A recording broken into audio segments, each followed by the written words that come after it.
존경하는 대법관 여러분. 저는 60 가까운 인생을 살면서 법을 한 번도 어겨본 일이 없는 사람입니다. 세금을 밀린 적도 없고 병역의 의무도 병장 만기 제대로 마쳤습니다. 국회의원 출마를 할 때 경찰서에서 전과 기록을 떼와야 한다고 했습니다. 그 증명서가 발급될 때까지 저는 혹시 제가 살면서 무슨 죄를 지은 건 없는지 떨리는 마음으로 기다렸습니다. 누구의 발자국도 찍히지 않은 첫눈 내린 새벽길 같이 새하얀 백지를 받아들었을 때 그 기쁨은 컸습니다. 내가 대한민국의 선량한 모범시민으로 살아왔구나 하는 자부심이었습니다. 대법관님, 그랬던 제가 재판정에 서게 될 일이 생겼습니다. 지난 3월 15일 10시에 저는 이른바 패스트트랙 사건으로 재판을 받아야 했습니다. 그날은 저의 코로나 자택격리가 끝나는 날이었습니다. 저는 재판을 받기 위해 집을 나섰고 판사님의 명령에 따라 12시까지 차에서 대기하고 있다가 재판을 받았습니다. 그런데 보건소에서 저를 고발했습니다. 그날 자택격리는 12시까지였는데 10시 재판을 받기 위해 그보다 일찍 집을 나섰다는 이유에서였습니다.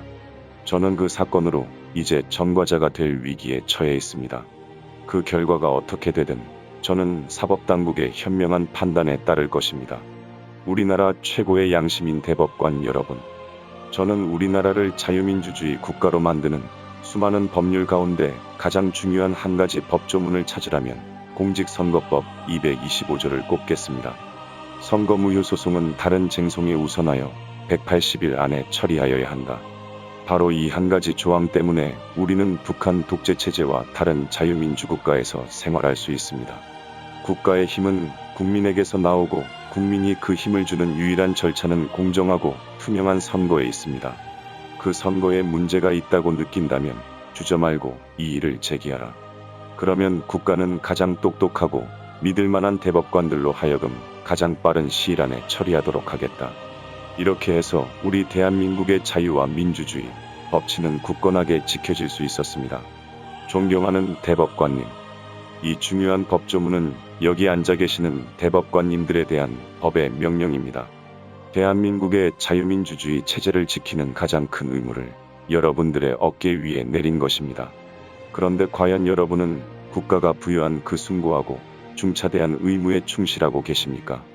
여러분의 한마디는 곧바로 이 사회의 정의가 됩니다. 그게 바로 영어로 대법관을 저스티스, 정의라고 부르는 이유가 아니겠습니까? 그 정의가 되기 위해서는 적시성을 갖춰야 합니다. 제가 만일 부정선거의 피해자라고 하면 지난 1년여의 시간 동안 제가 국회에 들어가서 악법을 고치고 민심을 반영한 올바른 입법 활동을 할 수 있는 기회를 바로 여러분 대법관들께서 박탈한 것입니다. 여러분들께서 입고 계신 그 장엄한 법복의 무게를 느껴주시길 간절히 소망합니다. 지연된 정의는 정의가 아닙니다. 정의를 지연시킨다면 그것은 정의를 부인하는 일입니다. 곧 부정한 일입니다. 대한민국을 북한 독재 정권과는 다른 자유민주주의 체제로 굳건하게 지켜온 공직선거법 225조는 대한민국 정부 수립 이후 지금까지 단 한 번도 고의에 의해 위반된 적이 없습니다. 오늘은 4.15 부정선거가 치러진 지 1년 6개월 반이 되는 날입니다. 우리가 이번 소를 제기한 지 526일이 지났습니다. 법이 규정한 180일이 지났으니 명백한 실정법 위반입니다. 여기 장엄한 대법정의 권위에 넘치는 법복을 입고 앉아 계시는 대법관님들은 실정법을 위반한 분들이 아니십니까? 존경하는 대법관 여러분, 혹자는 이 같은 초유의 사건을 두고 공직선거법 225조는 처벌조항이 없는 훈시조항이라고 했습니다. 한 발 더 나아가서 권유조항이라며 법체계를 농락하고 유린하고 조롱하고 있습니다. 그래서 묻습니다. 대법원은 훈시조항이나 권유조항은 어겨도 되는 것입니까?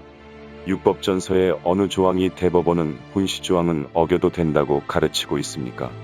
존경하는 대법관님, 감히 대법정에서 대법관님들의 권위에 도전한다고 저를 욕하시겠습니까? 판사님의 명령에 따라 제 시간에 재판에 출석하려고 집을 나섰다가 코로나 자가격리 해제 시간을 2시간 어겼다는 이유로 4시간 동안 경찰의 조사를 받고 이제 재판을 기다리는 선량한 대한민국의 시민입니다. 저는 여러분께 예의를 갖춰서 묻습니다. 제가 어쩔 수 없이 어긴 자가격리 2시간과 여러분께서 지나치신 346일 가운데 도대체 어느 사건을 더 중하게 처벌해야 합니까?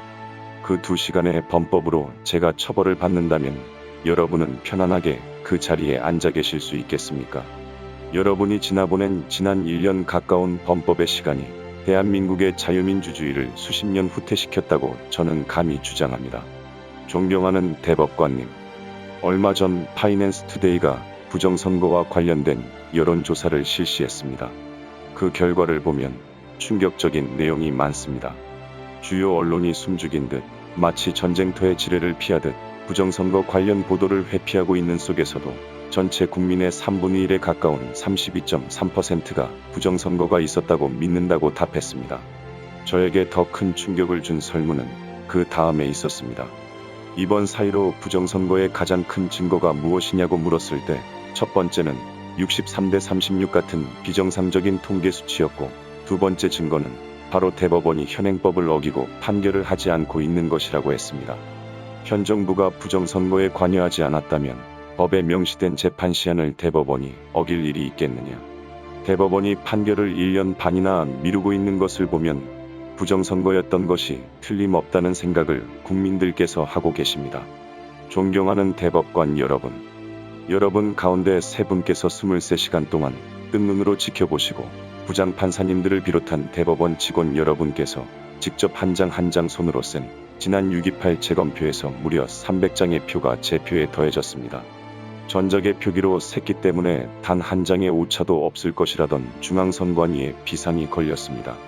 그들은 대법원이 계산을 잘못해서 나온 결과라고 주장하며 재검표를 요구하고 있습니다. 저는 그들의 요구대로 재검표가 이루어지길 바랍니다. 그렇게 되면 이제 온 세계는 지켜볼 것입니다. 과연 중앙선관위와 대법원 가운데 어느 쪽이 잘못된 것인지 분명히 가려야 합니다. 중앙선관위와 대법원 모두 헌법기관입니다. 그 어느 쪽이 정의를 감추려는 자유민주주의의 적이 될 것인지 역사가 지켜볼 것입니다. 감사합니다. Let's go together in this fight to preserve freedom and democracy. Thank you very much. Thank you.